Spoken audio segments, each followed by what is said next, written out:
योगी ने शुरू किया मिशन 2024, सपा का होगा पूरा सफाया। जेपी नड्डा अमित शाह से हुई गुप्त मुलाकात, बनाया मास्टर प्लान। यूपी में हार की वजह पर भी हुआ मंथन, अब ऐसे होगा सभी सीटों पर फतह। योगी के इस रणनीति से अखिलेश, मायावती और सभी विपक्षियों के होश उड़े। आजमगढ़ रामपुर पर हो चुका है फतह, अब 24 में मैनपुरी भी छिनेगा। योगी के नेतृत्व में यूपी में इतिहास रचा जाएगा, विपक्षियों का सफाया होगा। जी, यूपी के सीएम योगी आदित्यनाथ ने बीते 2 दिन पहले लखनऊ में गृह मंत्री अमित शाह, बीजेपी अध्यक्ष जेपी नड्डा के साथ एक ऐसी मीटिंग की जिस मीटिंग की चर्चा सियासी गलियारों में खबरों का एक विषय बन गई है। इस मुलाकात से तमाम तरह के समीकरण सामने निकल कर आ रहे हैं। वहीं विपक्षियों के माथे पर इस मुलाकात को लेकर एक डर सता रहा है, क्योंकि इस मुलाकात को लेकर कयास लगाए जा रहे हैं कि आने वाले नगर निकाय चुनाव के साथ साथ लोकसभा चुनाव को लेकर भी एक गहरा मंथन हुआ है और सभी लोकसभा सीटों के लिए एक बड़ा मास्टर प्लान तैयार किया है। क्योंकि जिस तरीके से हाल ही में 2 विधानसभा और 1 लोकसभा सीटों के उपचुनाव के रिजल्ट सामने आए हैं, उससे बीजेपी को 1 सीट पर जीत और 2 में हार मिली है। यही वजह है कि पूरा बीजेपी खेमा केंद्र से लेकर राज्य तक इन 2 सीटों पर मिली हार पर मंथन कर रहा है और एक नई रणनीति के साथ आने वाले नगर निकाय चुनाव और 2024 लोकसभा चुनाव में बम्पर जीत के साथ भगवा लहराने की तैयारी में है। इस मुलाकात में संगठन महासचिव बीएल संतोष भी मौजूद रहे। वहीं मैनपुरी में जो हार मिली उसके नतीजों को लेकर पार्टी को पहले से ही अंदेशा था, लेकिन जो मार्जिन बढ़ा वो चौंकाने वाला रहा। इसके अलावा खतौली में भी 8 महीने के भीतर सीट हारने का मामला ज्यादा गंभीर माना जा रहा है और पार्टी इसे पचा नहीं पा रही है।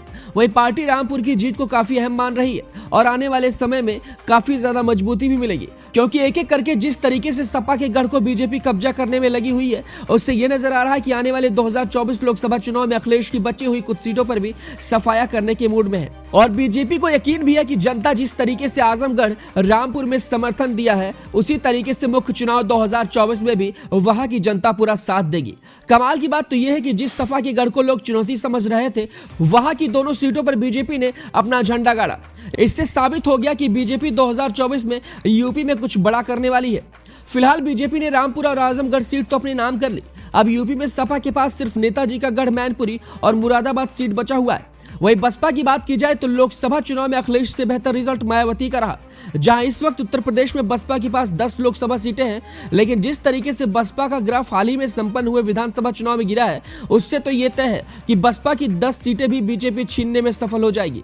यही वजह है कि यूपी की लोकसभा सीटों को लेकर योगी ने अभी से तैयारियां शुरू कर दी है। योगी के इन तैयारियों में सबसे ज्यादा जोर पश्चिमी यूपी की तरफ है, जहां हाल ही में खतौली सीट हाथ से जाने पर भाजपा का पूरा समीकरण बिगड़ गया है, क्योंकि खतौली सीट की जीत पर जैन चौधरी थोड़े से मजबूत दिखाई दे रहे हैं। पश्चिम को जिस तरीके से जाटलैंड कहा जाता है, वहां पर बीजेपी के लिए एक बड़ी चुनौती भी है, लेकिन बीजेपी ने पश्चिमी यूपी के नसों को पकड़ते हुए प्रदेश अध्यक्ष की कमान भूपेंद्र सिंह चौधरी को सौंपी है। उससे उनके पश्चिमी क्षेत्र में बीजेपी को आने वाले समय में काफी ज्यादा मजबूती मिल रहा है और माना भी जा रहा है कि जाट वोटों का भी लोकसभा चुनाव में जबरदस्त समर्थन मिलेगा। वहीं पश्चिम क्षेत्र की बात की जाए तो यहाँ पर जाट, गुर्जर, दलित और मुसलमान समुदाय का एक बड़ा कुनबा है। सामाजिक समीकरणों के लिहाज से ये भाजपा के लिए चेतावनी भी है और एक बड़ी चुनौती भी है। वहीं इस बैठक में एक बात जो सामने निकल कर आई, वो प्रचार ठीक से नहीं हो पाना भी एक बहुत बड़ा कारण रहा। इस बैठक का नेतृत्व कर रहे योगी ने भी सलाह दी है कि लाभार्थी योजनाओं को ज्यादा से ज्यादा लाभार्थी वर्ग तक सरकार और पार्टी लेकर जाए। इससे सरकार की भूमिका ज्यादा महत्वपूर्ण होगी। कुल मिलाकर 1 साल पहले से ही योगी ने यूपी में बम्पर जीत की तैयारी शुरू कर दी है।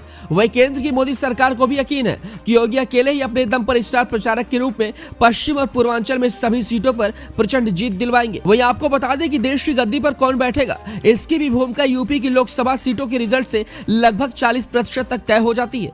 फिलहाल इस वक्त यूपी में निकाय चुनाव की तैयारी जोर शोर से चल रही है और टिकट बंटवारे को लेकर बीजेपी लगातार मंथन कर रही है। वहीं बीजेपी को उम्मीद ये भी है कि नगर निकाय चुनाव में रिजल्ट यूपी विधानसभा चुनाव 2022 जैसा ही होगा और फिर 2024 में इतिहास रचते हुए मोदी को एक बार फिर से देश की गद्दी पर प्रचंड जीत के साथ बिठाएंगे। तो योगी के इस मास्टर प्लान पर आप क्या सोच रखते हैं, हमें अपनी राय कमेंट बॉक्स